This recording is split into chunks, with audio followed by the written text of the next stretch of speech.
Welcome back to the Fantasy Formula with Adam and Rob. And tonight we're here to focus on the third leg of the triple header. Rob, are you still holding up?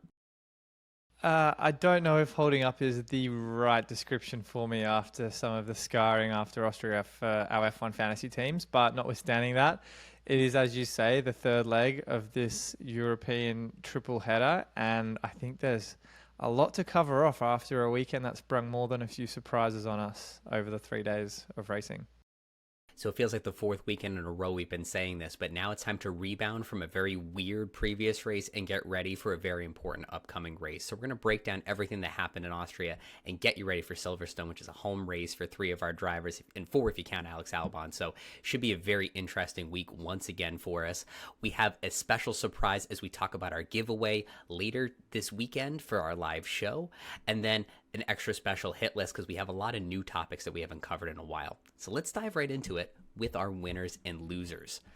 So my first winner, I've brought out the 8-time Constructors' Champ shirt for Mercedes because George Russell won this race. There's a lot of attention on the collision between Max and Lando, but George ended up winning this thing. He's now the 5th different driver to win a race in 2024 and the 4th different constructor. So in part, Rob, the fans are the winners. Yeah, what a race that was. And I don't think really any of us saw a collision like what we saw on that 63rd, 64th lap occurring. And George was the beneficiary of that. I think he was quoted in saying after the race that even though they maybe didn't deserve the win, it's about putting yourself in those situations to capitalize on the misfortune of other drivers. And did that. He certainly demonstrated a second win in his career and his highest score in F1 fantasy this season, which he's not alone. There's quite a number of other winners on our hit list, on our winners and losers list this week, and George is the first cab off the rank in that department. Yeah, you said it, Rob. His 43 points are the most since his win in Brazil in 2022, and I think he's really undervalued in F1 fantasy. He's only run on 10% of teams, tied with Checo for the last among drivers, but over the last 5 races, he's gone up 2.2 million in value. So he's delivering the points, he's delivering the cost cap gain, and I suspect as you coach us through some of those tier B options for this weekend, that in a home race, George might be more popular. Yeah, I know that some people do get quite particular with drivers on their home tracks, and there's 3 of them that are heading to Silverstone this week in front of their home fans. So I think based on the uptick in form we've seen from Mercedes, I think he's in for a decent shout at not just a podium, but maybe the driver of the day too. A new driver of the day, that would be nice. Rob, who's your first winner? I had Nico Hulkenberg as my first winner of the weekend. I carried him through myself from Spain into Austria and was expecting big things from him after he got off to a pretty disappointing start in the sprint qualifying on the Friday afternoon. But that set him up for a bunch of positions gained, a bunch of overtakes, and all in all, a great weekend for Nico, much like George, his highest score of the season, that 20-point haul, a truly fantastic result, and also finishing 6th in the Grand Prix. So all in all, a fantastic weekend for the Haas boys, Nico leading from the front there, and he just seemed to return in all racing, in all scoring sessions across the weekend. So a good result for him, and we're just seeing from that Haas the race pace is contributing to those positions gained and those overtakes. So him and Magnussen are just absolute magnets for those points at the moment. It was a really tremendous result for Haas, P6 and P8. They actually did the same thing at this circuit 2 years ago with Mick Schumacher and Magnussen, P6 and P8. So maybe there's just some magic at that circuit for Haas. Another great week for them, delivering the cost cap gains, delivering the overtakes and the points. So if you stuck with them since Monaco, we're going to share some stats later about how good they've been since that DQ DNF outing. They've really delivered for us. So good on Haas.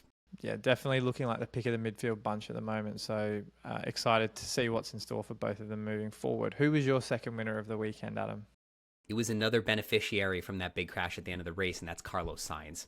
So Ferrari really needed a rebound week after Sainz, and you almost ruled out Charles Leclerc right away. His race was compromised by that wing damage from touching Piastri on that first lap. He had to pit early. He was on a weird strategy the rest of the race, so it really came down to Sainz, and he delivered that podium result. And he was top 5 in every event in the weekend.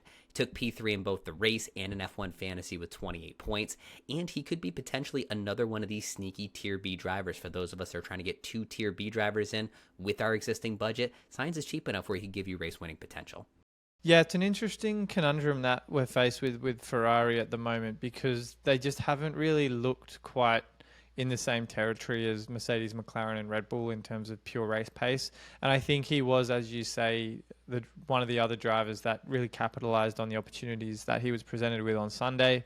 Do I see him turning in, 20 plus point performances at the moment? I don't know so much. I think there's a lot of competition for us in the B tier asset class, the likes of Piastri, who we'll get to in a moment, Russell, Hamilton, and even his teammate Leclerc, who I think's had the wood on him since about the fourth, fifth race of the season. So I do think that even though he did win in Austria, metaphorically speaking, I'm not sure for me if he is going to be factoring into my plans in the short term.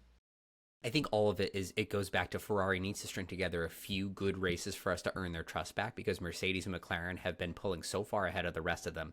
One of those other constructors going to need to really prove their worth to us for us to totally jump ship and get back in with them. Yep, definitely. Rob, who was your second winner?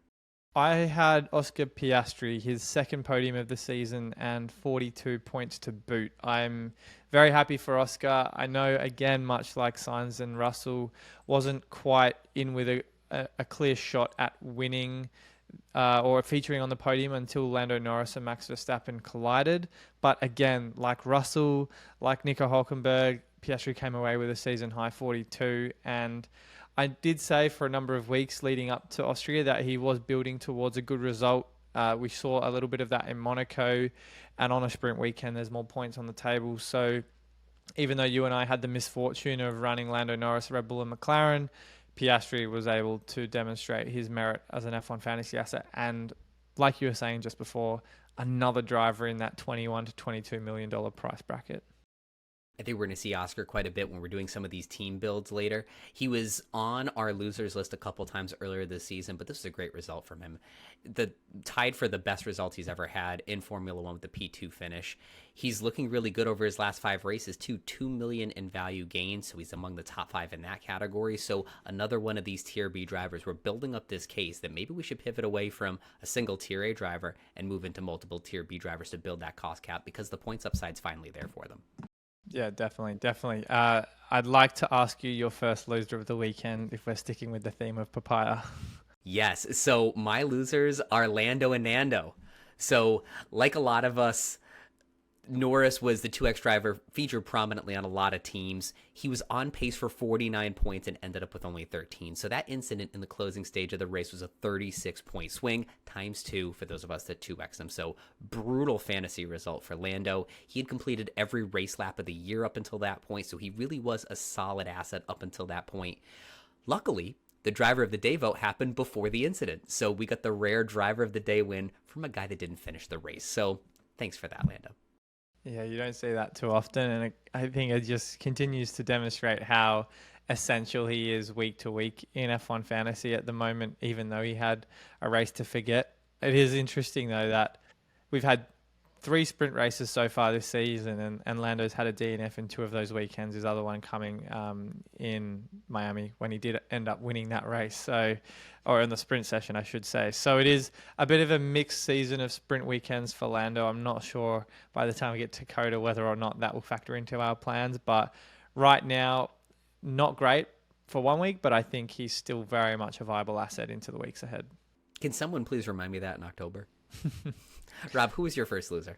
I had Zhou, and he, as affordable as he is, still hasn't been able to churn out anywhere near at least the consistency we saw from him 12 months ago as the overtake merchant of the game. He's still certainly putting in overtakes, but 2 points and not a single overtake across the entire weekend in Austria just isn't really what I was expecting for running him at the moment. He does qualify so far back. You saw 3 positions gained, but just really couldn't make an impact otherwise in terms of F1 fantasy. And he's only had 1 price increase in the last 4 races. And that's what you're really leaning on those C-tier drivers for, because they usually don't need many points to see a $500,000 increase.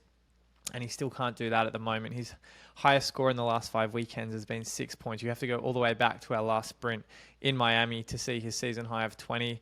And he hasn't even accumulated that many points in the last 5 races. He's only at 19. So it's a pretty disappointing state of affairs for Zhou. Not much better for his teammate Bottas, but I think there's a little bit of worry for Sauber at the moment.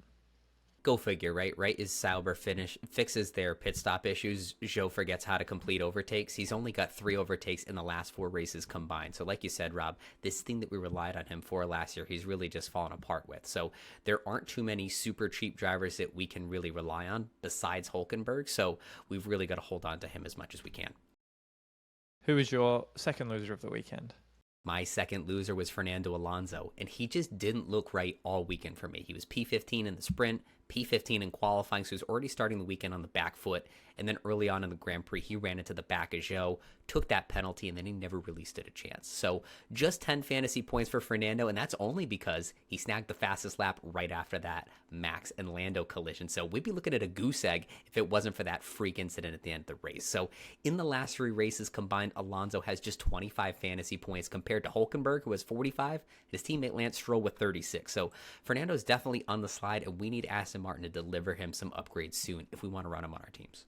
Yeah, I just can't see it in the short term for my team's plans at the moment. Just a far cry from the kind of fantasy performance of 2023 for Fernando. And had you asked me at the start of the season if Lance Stroll was Aston Martin's lead driver at this point of the year, I'd probably say no. But it is not looking too great for the Spaniard off the back of, again, another disappointing weekend in that Aston Martin. Rob, who was your second loser? I had the Red Bull constructor, and I think a lot of that very much was the result of the clash between Lando and Max in the closing stages of the race. Their 56 points was certainly well below my expectations for a sprint race weekend after the 85 and the 126 we saw in Miami and China. And I do think that particularly because Max was in the box seat for a race win, or at the very worst a P2, and Checo was not looking like he was going to DNF, and as we know, he just needs to finish the race inside the top 10, the top 8 for a very good score from Red Bull, but it just wasn't to be. So a pretty bad weekend for Red Bull at their home race. You throw in the fact that they also only managed to get 3 pit stop points of a possible 18, which they've just been so strong in lately, and it turned into a pretty disappointing weekend for Red Bull constructor, and definitely lessens their appeal on the non-sprint weekends. So let's see whether or not they factor into our plans for the foreseeable few races. My blood pressure went up watching the DHL fastest pit stop table and seeing Ferrari, Red Bull. I thought that was going to buffer some of that Max issue, but unfortunately it just wasn't enough. And one point that's really worrying is how slow Perez looks. And you got to imagine, Max got this puncture at the end of the race, limped around the track to the pits, took an extra pit stop, sat for a 10-second penalty, and beat Checo by 17 seconds. That's how slow he was. So it's very worrisome, the gap between Max and Checo, because he might not make it into Q3 to get the teammate points. Red Bull's actually starting to worry me as a constructor going forward. Yeah, I am very much concerned about their place in my team for the next few race weekends. So Perez, as you say, you hit the nail on the head. The pace just is not there, and I have to see more from him in qualifying, in practice, and it just hasn't been the case lately. If you did look at the timing charts on the left-hand side of the screen on Sunday, there was a huge gap between the top 7 and Checo Perez, and then a gap between him and the rest of the midfield team. So it was almost like he was in no man's land and never really made the impact on the race that Red Bull and F1 Fantasy strategists owning Red Bull would have wanted. So it still makes my mind boggle why they re-signed him to a 2-year deal, but that's a discussion for another time. He was in no man's land at P7 in between 2 Haas's, to put that in perspective.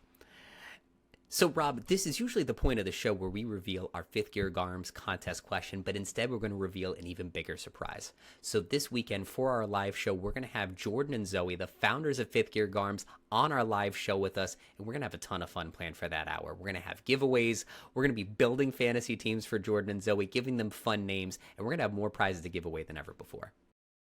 Yeah, it's going to be great to have Jordan and Zoe on the live show. They've been such a big sponsor and supporter of the channel and of the fantasy formula, and we're really excited to get them on you guys get to meet them, see their faces, and you can help them build their fantasy teams while we go through all of your questions live on stream, go through your lineup builds yourselves when you submit them to our fan app base. And I'm very much looking forward to seeing the hour before the deadline what we can delve into, because I think for a home race at Silverstone, I'm sure Jordan and Zoe are very much excited for that. Should be a lot of fun, and I can't wait to say thank you to them. Rob, you hit the nail on the head that they've been so supportive of our show the last year and a half or so. It's the least we can do to celebrate them on this episode. All right, let's move on now to our hit list, and topic 1 is we're going to get into the midfield and which of these midfield drivers are most likely to go up or down in the coming weeks, which provide the best value based on these last few crazy races. You can see one of my favorite drivers, I've been harping on him over and over again, that's Pierre Gasly. 4 straight top 10 finishes, which is more points than Alonso, as we just mentioned. He's got the 4th most value gained over the last 5 races at 1.8 million. So Alpine really looking good. My take is finally delivering. Yeah, Alpine have really come through with the improved car performance we just didn't really expect from them in the first couple of races of the season, with Gasly and Ocon languishing at the very bottom. But as you said, him and his teammate Ocon have really turned the corner in the last few races. And Gasly in particular, his value, as you said, just keeps climbing with each passing race. So the fact he's been up 2.8 million in the last 7 races, there are very few, if any, other C-tier drivers with the same price increases after starting the season with 4 decreases in a row. So to put that in perspective, you're just not even seeing that from even some of the most consistent assets in A and B tier. So really excited for Gasly. He's in my team after last weekend, and I definitely could see myself carrying him through the next few races as well. I'll tell you, my heart stopped a bit watching him and Ocon battle in the middle of that race. I thought they were going to have the same incident that Max and Lando had toward the end there. So I'm glad to see him survive that race. Got a nice little cost cap boost from him. So keeping Pierre Gasly on my team for a bit. Now, Rob, we talked earlier about the Aston Martins, basically on opposite ends of the spectrum here. Alonso's been a mess, fewer than 10 points in 4 of his last 6. Stroll, pretty good as far as a fantasy asset. He's been a top 10 scoring driver in 2 of the last 3. He's still a tier C driver, maybe for only 1 or 2 more races. Continues to give us some of those modest cost cap builds. So definitely the tide is turning, as you mentioned a moment ago about Aston Martin. Stroll's actually the number 1 driver for the sake of fantasy purposes, and Fernando's on the shelf. That's so true. It is quite funny how the tables have turned this season. I think it's important to note as well, Stroll's at 14.6. Potentially Silverstone could be his last race in the B tier as soon as he gets, in the C tier, sorry. As soon as he gets to the B tier, his fantasy value is pretty much eradicated, I would say. So if you've got him, I think easy hold. Certainly an easy hold. If you don't own him, I still think there are probably better drivers in the C tier class than Lance Stroll, despite the fact that he's a C-tier asset. So I think a very different tale to that of his teammate, though. You know, Alonso's really been struggling. He's kind of not really moved at all in price, 0.7 million increase across the entire season. So it is a bit worrying. I don't really see too many people inside the top 10,000 running Alonso, but I think you're probably going to see a few more that own Stroll just because of his slightly more affordable price point. And then just wrapping up this point with some things that we had talked about in an earlier segment. Haas, since that double DQ at Monaco, Hülkenberg has 45 points, Magnussen has 34. They continue to deliver for us, and they're in that tier C, so they get those price boosts too. So definitely get them in their lineup as much as you can. And then lastly, Zhou Guanyu, we talked about that lack of overtakes, how his fantasy stock has been dropping. And if you were to take a Sauber right now, I'd probably take Bottas. Yeah, I mean, I think you're honestly splitting hairs over both of them because the car looks terrible. There's probably no one else worse as a fantasy asset other than Logan Sargent right now. So I do think Joe is very much kind of just there and not going to do much. He's probably like a slightly more affordable Logan Sargent, but doing just as little in terms of fantasy production. So not what you'd expect. It looks like the way things are going may not even be on the grid next year. We'd have to see a couple of big points finishes for Zhou for that to turn the tide for him. But right now, maybe out of our teams, maybe out of the grid in 6 months' time. Rob, from the bottom of the team to the top, you've proposed a really interesting approach for our top drivers. I think you've postulated maybe we've been doing it all wrong, having one tier A driver and a bunch of these midfield drivers. Could you walk us through a bit about the two tier B approach? Yeah, I think it's certainly a conversation that, in my opinion, deserves a bit more attention on the non-sprint weekends because, as we've seen this season and seasons past, the average score per driver drastically increases on the sprint race weekends.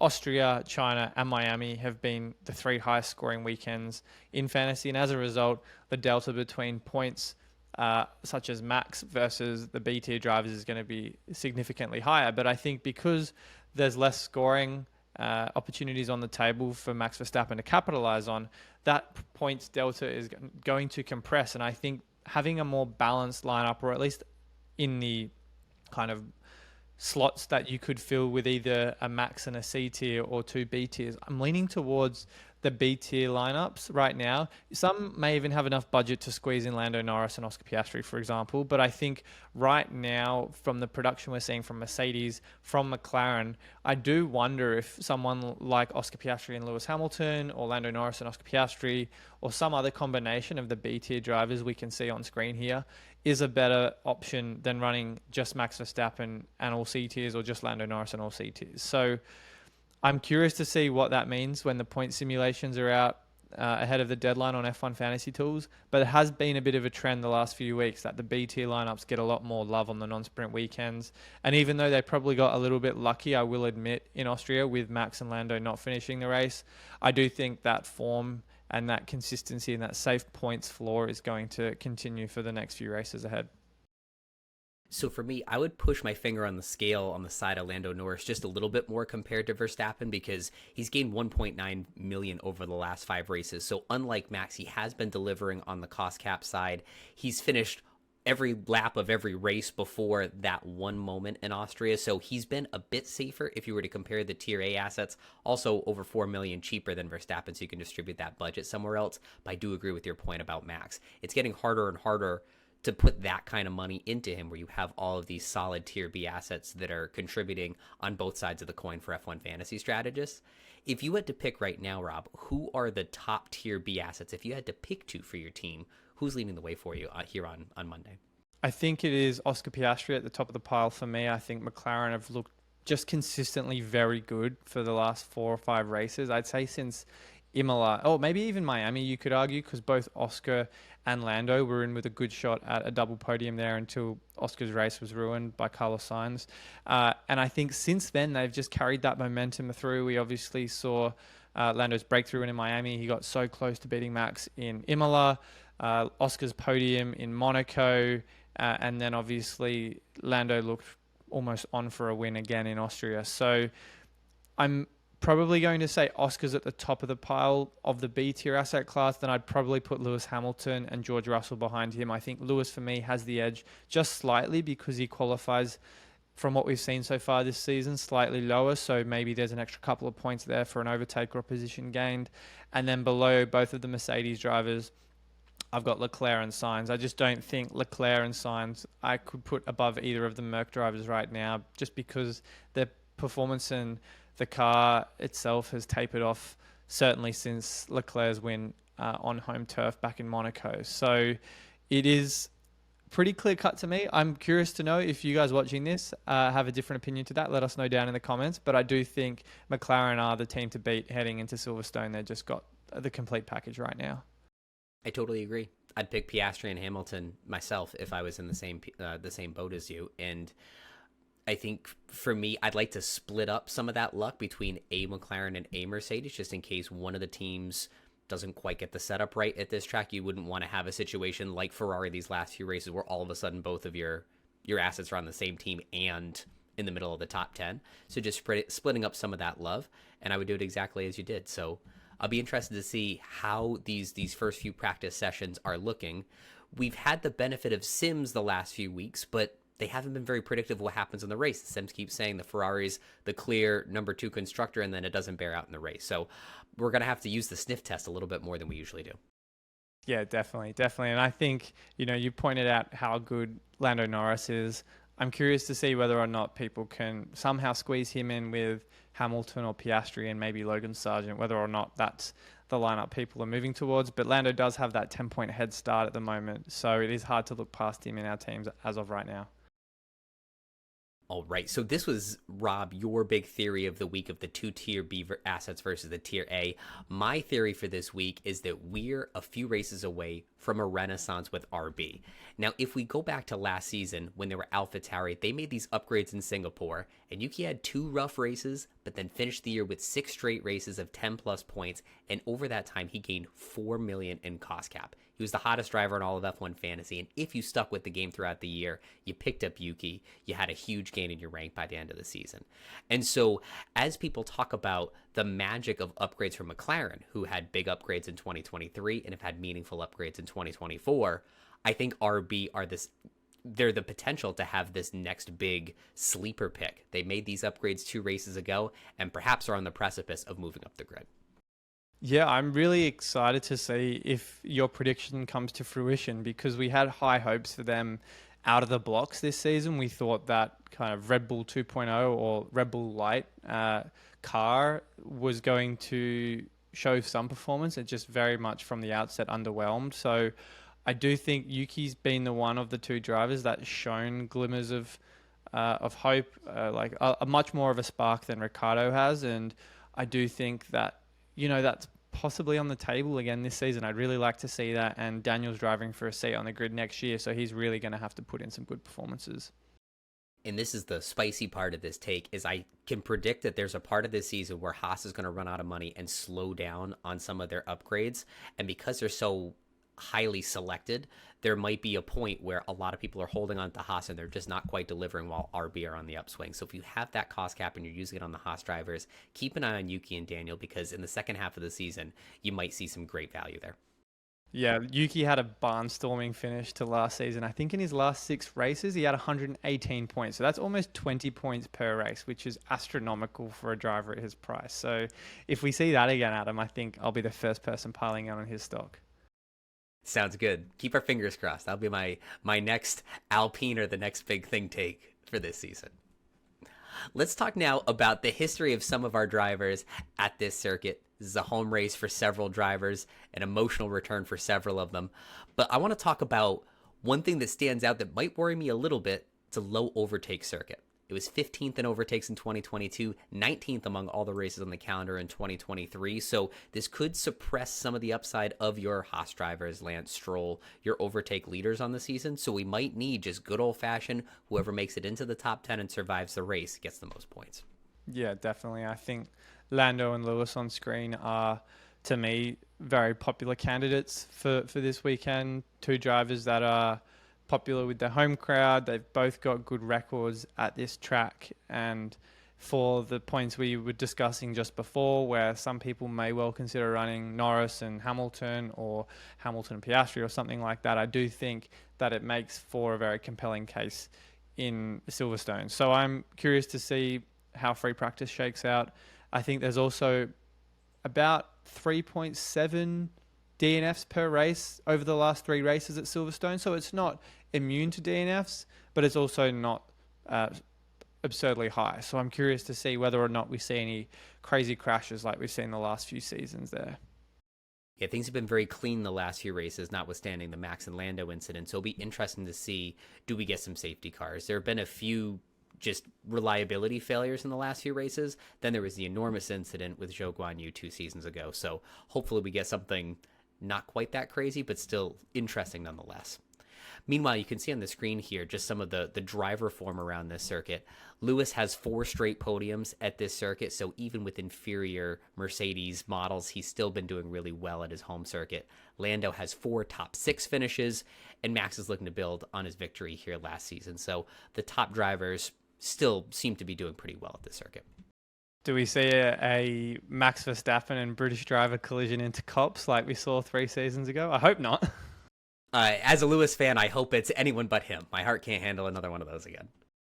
While we're on the topic of British drivers and their home race, it probably creates a good opportunity for us to go through Fan Amp Pick of the Week. And in qualifying, the question is, which British driver will be fastest through the speed trap? Adam, give me your take on that. So we're talking fastest, top speed likely, fastest in a straight line. I'm going to say that Mercedes is dialed up and Lewis is feeling it. Give me Lewis, fastest in the speed trap. Okay, I like it. I don't even know off the top of my head who the fastest team in a straight line is this season. But I'm going to say Lando Norris. I'm going to say McLaren. They've just looked consistently good. I know they do have some performance in some of the slower speed corners. I have no idea how that translates to speed trap. Completely the opposite, you would think, right? So I have no expectations whatsoever as to whether or not the McLaren will be the quickest, but I do think the car overall does look extremely consistent and the closest to rivaling Red Bull. If not, you'd probably even say half a step ahead of them right now. So for me, I'm going to say Lando Norris. I'll tell you, I'll keep my eye on formula data analysis and how he looks at some of the practice form. He measures the top speed and gets the telemetry. So maybe that's something we can lock in right before the Fan Amp picks lock at the start of qualifying, get a little extra edge there. Definitely. So let's finish tonight's hit list with a little bit of a pep talk, because these last few weeks have been rough. And if you've been an engaged strategist throughout the last month, you've probably seen your team slip down on the rankings, while teams that haven't touched your team since Bahrain are moving up and up. Now, this is a slide to tell you all about zombie teams. This is a term that Rob coined last season. Teams that have been abandoned by their managers and they're left to just run themselves. And as more and more zombie teams creep into F1 fantasy, as the abandonment rate goes up, those of us that stay engaged, that follow some of this midfield strategy, build on these sleeper drivers that we talked about earlier in the show, we can finally get our just desserts and move up the ranking. So here are some ownership rates that really stand out to me. The most selected driver in the game is Alex Albon, with 0 total points. 19th in PPM, 21st in points. He is dead last, but the most selected driver in the game still at 48%. So that's good news. Meanwhile, you've got Daniel Ricciardo, 4th most selected driver in the game at 37%. He has 25 fantasy points. But remember, Ollie Behrman in one F1 race has 26. Yet Daniel Ricciardo still run on more than a third of teams. Look at the other side of the coin. George Russell only owned on 10% of teams, but he's P5 in PPM and P6 for points on the season. Obviously, he won the last race, very undervalued. Meanwhile, Mercedes is the 7th most owned constructor, but the top scoring constructor over the past 4 races. Meanwhile, RB still on 31% of teams. So this is some proof that a lot of people are asleep at the wheel. Let's take advantage of these trends and get ahead.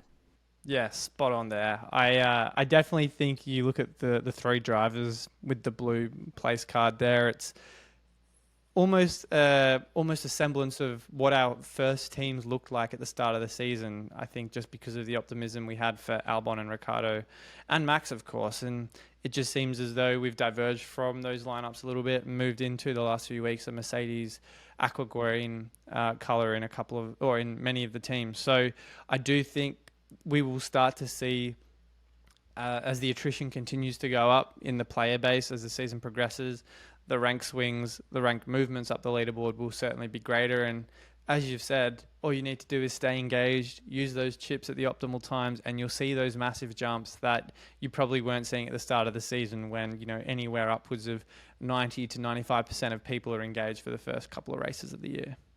And I think back to last year, Rob, you and I weren't in the top 10,000 in the global ranking until it was like October or November. It took us a long time. It wasn't until we played the 3x boost and limit list in the end of the summer and early fall that we really started coming down. I was up in the 100,000s the first 2-3 months of the season. So it takes a lot of time and patience, but if you stay with it, it's going to pay off.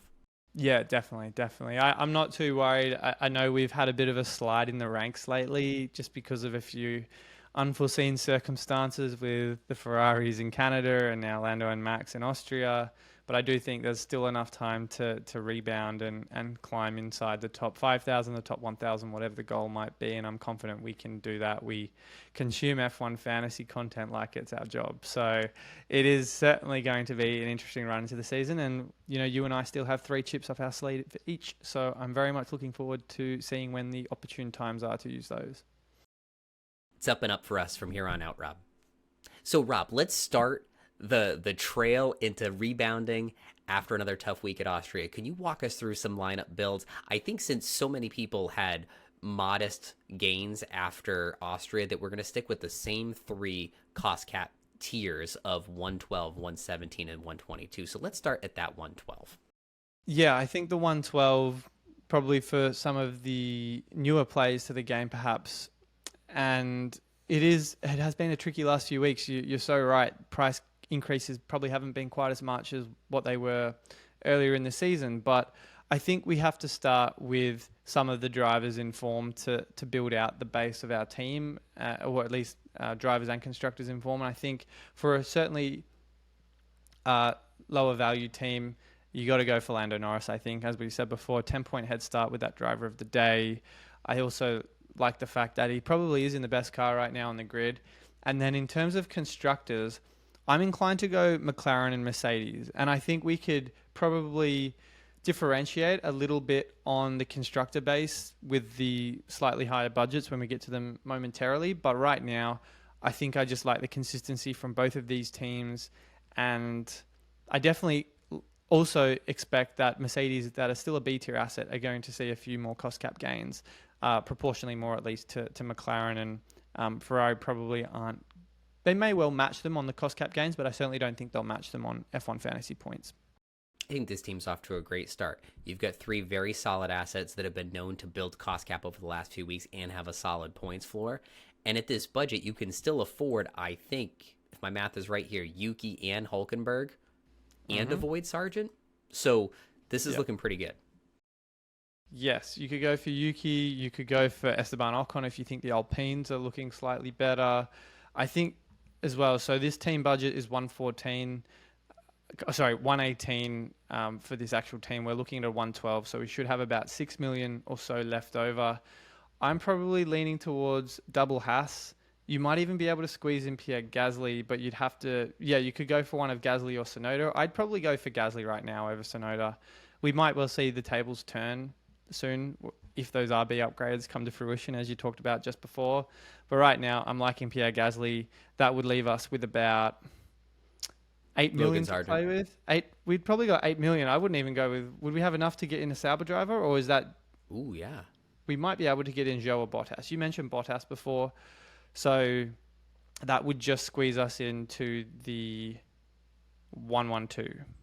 That's not bad at all for 112. If I'm not mistaken. I know a lot of people with this budget have been complaining that they're lagging behind and that their whole season is in jeopardy, but look how good this team is with just 112. Yeah, I really like this one so far. So if we're moving up to 117, there are probably a couple of upgrades on screen here I think I could make. Maybe we could upgrade a Red Bull or upgrade Mercedes to Red Bull. Maybe we could upgrade our midfield drivers. Where do you want to start with, Adam? Give me one and I can... So I see a team at 117 that looks very similar to this, and it feeds off of your idea of the 2-tier B drivers. So if you went with Piastri and Hamilton in this spot, with double Sauber, Hulkenberg, keep those constructors, you got yourself a team for under 117 that has 2 great tier B drivers. True. I think there's probably a couple of different ways to skin a cat with this lineup build. Did you say Hulkenberg before? That's right, yeah, and with double Sauber, so you'd need Joe too. Yep. Yeah, you could definitely squeeze into this shoe on this kind of budget, but you either run the double B tier or you run a Norris, Red Bull, McLaren. Again, you're probably hoping that Perez and the pit stop points are there for Red Bull to justify owning them. I think, honestly, Austria was a one-off week. But again, the price... the points between Red Bull and McLaren and Mercedes is probably not as big of a gulf as it might have been in previous seasons or earlier in the season even. So I like this. I just like the balance of this, and Oscar's on the up, so I'm on the Oscar Piastri hype train. Yeah, it's a perfectly good combination, and there's so much cost cap upside with this team. I'm starting to get really into it myself. I don't know if I have enough free transfers to maneuver into this team. I just used my wild card, so it might have to be a 2-week maneuver to get into something like this if I was to do it. Yeah, I think you could easily make it in 2 weeks, though, with 4 trades. So you knock 2 out this week, or you just take 1 trade this week and you have 3 transfers in the following week. But I like the balance of this. And then if we're moving up to 122, so keep in mind we don't have enough budget to get to this with my test team here, but I feel as though we probably could stretch to Lando Norris and replace one of these two guys here with him. Yeah. Yeah, I think there are two that I see. The Lando move is one of them. That might leave you stretched out with triple McLaren, which would make me a little bit nervous if they don't quite nail the setup, or if they bring in, a beam wing or something that just doesn't quite hit. The other thing that I see, if you're feeling like Verstappen is back on the pace, you could sub out Hulkenberg and Lewis for Verstappen and Sargent. So then you'd have Verstappen, Piastri with McLaren, Mercedes. Well, that's powerful. And that would be a lot of firepower at the top of your team. And then you'd have a very scary Logan Sargent. A very scary bottom. So you're hoping for any of that activity, if anybody's retiring, to happen in the midfield, and let 18, 19, and 20 just trundle peacefully around the track. Yeah, I mean, that's a monstrosity of a team if you're looking at the top two drivers and the constructors here. So really liking that for sure. I think, yeah, I really like Mercedes and McLaren. I think they're a great baseline for teams right now. So, yeah, I've got one eye on a build like this if my budget can stretch a bit more, which I think, though, makes these B-tier assets appeal to me a little bit more right now over, say, a Max Verstappen or running like a hybrid Norris, Piastri, etc., because I do think the gains will outstrip running Lando Norris, Red Bull, and McLaren for the next few races. And I think because we haven't got another sprint until Circuit of the Americas in October, it's just going to be back to regularly scheduled programming. And I think the teams and the sims are going to be pretty similar week to week. We're overdue for a boring race and a boring fantasy outcome, so I hope it comes soon. My heart can't handle another week like we've had these last few weeks. So we'll see what the week holds. We've got a full slate of free practices to see how everyone's looking, but then that's a great segue to our last part of the show. So Rob, let's move on now to the Fantasy Formula League leaderboard, and I have some really cool news for you. That team in P2, Leapers 1, is actually Leaps Frog, who participates in our live shows and our contests and is really active in the fantasy community. So I'm so glad to see him up here, not only in our league, but he's P5 in the global leaderboard too. So good to see one of our own representing on the global stage. That's amazing. Congrats, Andrew, to a great result so far. Hopefully you can take it to the end of the season and finish P1. But it was very much an interesting situation looking at some of the top teams in our league. What was the one common denominator in all of these top teams in Austria? No Red Bull. Ooh, interesting. Yeah, I saw a lot of teams, including Andrew's, had Lando and McLaren, and they survived that DNF, but no Red Bull, no problem. So we'll see what this week holds for the live league, as well as all of you. That's all for tonight. We look forward to seeing you all this Saturday at 9 a.m. Eastern, 2 p.m. BST for our live show. Will be Rob, myself, Terry, and the founders of Fifth Gear Garms. We can't wait for that show and hope to see you all there. Thanks for watching.